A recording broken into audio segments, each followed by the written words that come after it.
Hello everyone, स्वागत है आप सभी का आपके अपने चैनल इट्स योर टर्न पर। और मैं आप लोगों के लिए लेकर आया हूँ आज जो आपकी सीटेट की जो क्लासेस चल रही हैं मैथ्स की, उसमें आज पार्ट 2 लेकर आए हैं, जिसमें आप लोग आज जो गणित की विधियाँ हैं उनसे रिलेटेड यहाँ पर जो भी टॉपिक्स हैं वो कवर करेंगे। तो शुरू करते हैं आज की क्लास के लिए। इससे पहले की क्लास जिस किसी ने नहीं देखी है, जिसमें आप लोगों के लिए गणित शिक्षण के बारे में बताया गया है, तो वो क्लास देख लें पहले। वो भी आपके लिए बहुत ही इम्पॉर्टेंट है। वहाँ से भी आपके 2 से 3 क्वेश्चन आने की पूरी संभावना रहेगी। आपके लिए हर एक क्लास यहाँ पर जो 15 क्लासें आपके लिए दी जाएंगी वो बहुत ही इम्पॉर्टेंट रहेंगी। उनसे आपको पूरे क्वेश्चन यहाँ पर पेपर में देखने को मिलेंगे। ठीक है, तो अंत तक वीडियो में बने रहें। तो देखते हैं आगे यहाँ पर जो नेक्स्ट टॉपिक अगर हमारा आता है तो वो है कि गणित में सोच क्या है। सोच से मतलब है यहाँ पर चिंतन। ठीक है, तो चिंतन क्या है? तो चिंतन यहाँ पर 2 तरीके के होते हैं मैथ में। एक होता है अभिसारी, एक होता है अपसारी। ठीक है, तो दोनों पर हम डिस्कस करते हैं। अभिसारी चिंतन क्या होता है? अभिसारी चिंतन जो होता है वो फैक्ट पर आधारित होता है। ठीक है, इसमें जो प्रश्न पूछा जाएगा उसका उत्तर जो होगा वो सिर्फ एक निश्चित ही उत्तर होगा। जैसे भारत की राजधानी सिर्फ निश्चित है, यहाँ पर दिल्ली है भारत की राजधानी। ठीक है, तो ये निश्चित उत्तर हो गया। 5+3 यानी 5+3 और जोड़ेंगे हम तो वहाँ पर 8 ही उत्तर आएगा। सिर्फ एक ही उत्तर जहाँ रहेगा वहाँ पर अभिसारी चिंतन रहेगा। ठीक है, ये आपको ध्यान रखना है। और साथ ही साथ यहाँ पर आपको कहीं कहीं पर ये भी मिलेगा लिखा हुआ कि बंद अंत वाले प्रश्न किसके अंतर्गत आते हैं। ठीक है, क्वेश्चन इस तरह से बनेगा कि बंद अंत वाले प्रश्न किसके अंतर्गत आते हैं, तो वहाँ आपको ऑप्शन में लगाना होगा अभिसारी चिंतन। ठीक है, अभिसारी चिंतन या अभिसारी सोच दोनों तरह का यहाँ पर देखने को मिल सकता है। अभिसारी चिंतन यहाँ पर ज़्यादा देखने को मिलता है ऑप्शन में, तो आप वहाँ पर बंद अंत वाले प्रश्नों पर अभिसारी चिंतन लगाएंगे। ठीक है, नेक्स्ट आता है अपसारी चिंतन। क्या है? इसके अंतर्गत खुले विचारों वाले प्रश्न होते हैं जिनमें एक से अधिक यहाँ पर उत्तर हो सकते हैं जिनके आंसर में, तो इन्हें हम मुक्त अंत वाले प्रश्न कहते हैं। जैसे भारत में घूमने की जगह कहाँ कहाँ है, तो बहुत सारी जगह हैं यहाँ पर। राजस्थान है, उत्तर प्रदेश में कहीं पे भी आप घूम सकते हैं, केरल वगैरह में भी। ठीक है, तो ये सभी आपकी क्या है, घूमने की जगह हैं। 2 संख्याओं का योग 8 हो, ऐसी संख्याएं बताओ। तो 1+7 भी 8 होता है, 2+6 भी 8 होता है, 5+3 भी 8 होता है, 4+4 भी 8 होता है। तो जहाँ एक से अधिक जहाँ पर उत्तर मिल रहे हो वहाँ आपका अपसारी चिंतन हो जाता है। ठीक है, जहाँ पर खुले विचारों वाले प्रश्न आते हैं वहाँ अपसारी चिंतन, और जहाँ बंद अंत वाले प्रश्न आते हैं वहाँ अभिसारी चिंतन। ठीक है, अब अगर हम बात करें कि शिक्षण की विधियाँ कितनी हैं गणित में, तो गणित में शिक्षण की विधियाँ हैं 8। ठीक है, जिसमें आप लोगों के लिए 8 की 8 यहाँ पढ़नी है। और जो मोस्ट इंपॉर्टेंट जो रहती हैं आपकी ये पहले की 5 हैं। ठीक है, ये 5 जो रहती हैं इन्हीं से ही प्रश्न हमेशा बनते आए हैं अभी तक। तो ये 5 जो हैं वो आपके लिए वेरी वेरी इंपॉर्टेंट हो जाती हैं। आगमन विधि, निगमन विधि, व्याख्यान विधि, विश्लेषण और संश्लेषण विधि, ये 5 आपके लिए बहुत ही इंपॉर्टेंट हैं। इसके अलावा प्रयोगशाला विधि, अनुसंधान विधि और समस्या समाधान विधि भी आपके टॉपिक में हैं, तो वो भी आपको यहाँ पर पढ़ाई जाएंगी। ठीक है, तो यहाँ पर आज हम बात करते हैं आगमन विधि की। तो आगमन विधि यहाँ आपको कोई भी यहाँ पर फालतू के चीज़ें नहीं बताई जाएंगी। डायरेक्ट जो जिस तरह के क्वेश्चन फैक्ट पूछे जाते हैं पेपर में वही आपको यहाँ डिस्कस कराए जाएंगे। तो आगमन विधि से किस प्रकार के यहाँ पर क्वेश्चन बनेंगे, तो आगमन विधि की कार्य विधि से संबंधित क्वेश्चन जो बनेंगे वो 3 तरह के आपके बनते हैं। 3 क्वेश्चन आपको इस तरह से लिखा मिलेगा पेपर में कि उदाहरण से सामान्य नियम की ओर कौन सी विधि यहाँ पर बताती है, तो वो आपकी आगमन विधि रहेगी। विशिष्ट से सामान्य की और स्थूल से सूक्ष्म की। ठीक है, ये आपके शिक्षण सूत्र होते हैं। उन सूत्रों के आधार पर ये यहाँ पर ये बताया जाता है। तो शिक्षण सूत्र के आधार पर यहाँ पर जो आगमन विधि के हैं ये 3 सूत्र आपको ध्यान रखने हैं। उदाहरण से सामान्य, विशिष्ट से सामान्य और स्थूल से सूक्ष्म। ठीक है, ये 3 शिक्षण सूत्र आपको ध्यान रखने हैं, आगमन विधि के रहेंगे। ठीक है, नेक्स्ट यहाँ पर आगे बढ़ते हैं। तो आगमन विधि के सोपान क्या क्या हैं, तो 4 यहाँ पर सोपान हैं, इनसे भी क्वेश्चन बना है। ठीक है, प्रीवियस ईयर में। तो देखिए यहाँ पर विशेष उदाहरणों का प्रस्तुतिकरण, ये भी आगमन विधि में रहता है। निरीक्षण उसके बाद होता है, फिर साम्यीकरण या सूत्रीकरण होता है, उसके बाद परीक्षण या सत्यापन होता है। ठीक है, ये आपको ध्यान रखना है आगमन विधि का। तो आगमन विधि के यहाँ पर गुण भी देख लेते हैं कि क्या क्या गुण हैं। यह गणित शिक्षण का मनोवैज्ञानिक विधि है, और मनोवैज्ञानिक विधि का अर्थ जहाँ है पर क्यों कैसे का जवाब मिल जाए, इस तरह की जो विधियाँ होती हैं वो आपकी आगमन विधि होती है। ठीक है, और आपको मैंने बताया कि उदाहरण से यहाँ पर जाते हैं, ये आपको ध्यान रखना है। कहाँ से जाते हैं? उदाहरण से सामान्य नियम की ओर, यानी पहले बच्चे को उदाहरण बताए जाएंगे, उसके बाद उसको नियम बताया जाएगा। ठीक है, जो पहले उदाहरण बताए उसके बाद उसको नियम बताए। ठीक है, तो ये आपकी क्या रहेगी, आगमन विधि। अगर जोड़ सिखाना है तो पहले उदाहरण बताया, उसके बाद जोड़ने के नियम बताए। ठीक है, इस तरह गुणा के अगर नियम बताए तो उस नियम बताने से पहले उदाहरण वहाँ पे बताए जाते हैं। ठीक है, तो उदाहरण से नियम की तरफ आपकी आगमन विधि रहती है।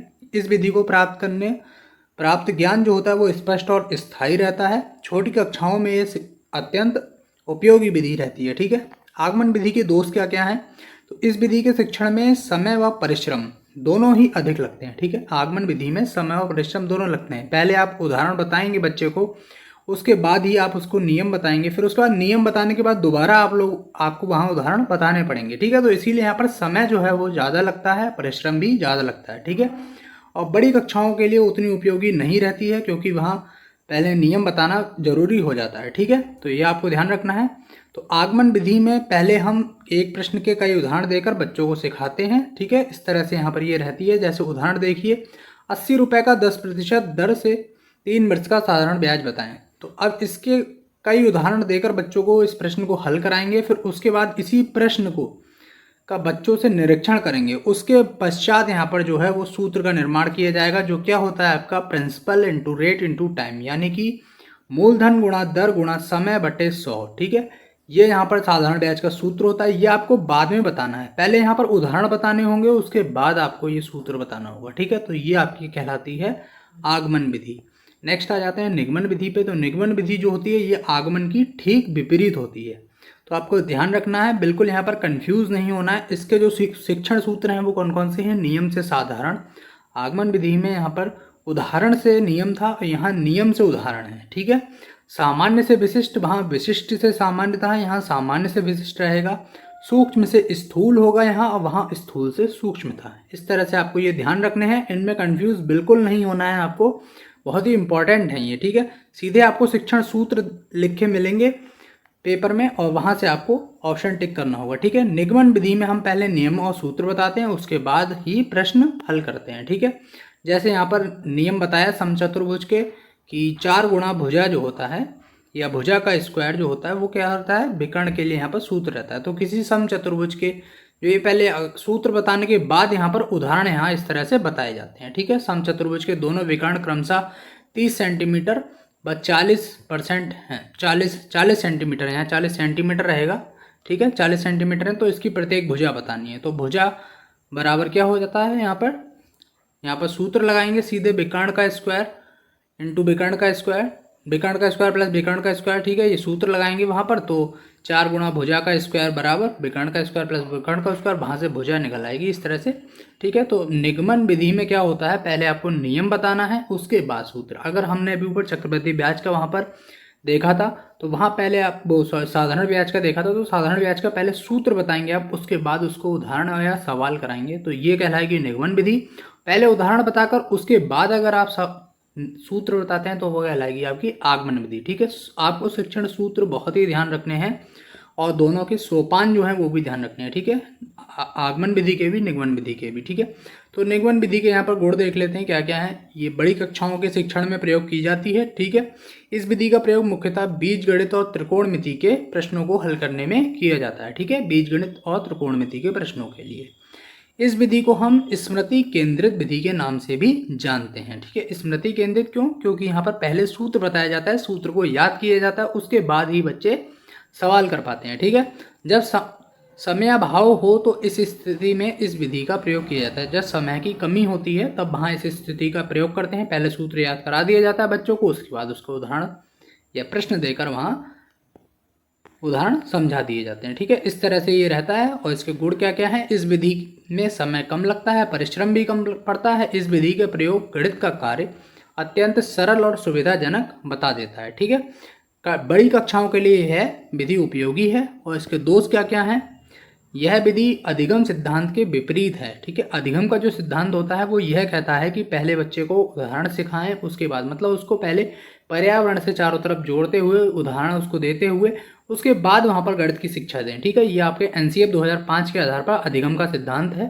ठीक है, तो अधिगम के सिद्धांत के ये विपरीत है, इसमें पहले नियम बता दिए जाते हैं, उसके बाद सूत्र होता है। ठीक है, इसीलिए यह विपरीत है, क्योंकि यह विधि रटने की प्रवृत्ति पर जोर देती है। सूत्र को बार बार ये बच्चे रट रट कर याद करते हैं, ठीक है, उसके बाद ही सवाल कर पाते हैं। तो यह रटंत विद्या के लिए यहाँ पर यह रटने की प्रवृत्ति के लिए जोर देती है, जो कि गणित शिक्षण में बिल्कुल भी उचित नहीं होती है, ठीक है। इस विधि द्वारा प्राप्त ज्ञान जो होता है वो अस्पष्ट और अस्थायी होता है, यानी स्थायी नहीं रहता है। बच्चे सूत्र भूल जाते हैं, जिसके बाद वो सवाल नहीं कर पाते हैं, ठीक है। इस विधि में बालक जो होता है वो यंत्रवत कार्य करता है, क्योंकि उसे पता नहीं होता कि वह अमुक सूत्र का प्रयोग क्यों कर रहा है, ठीक है।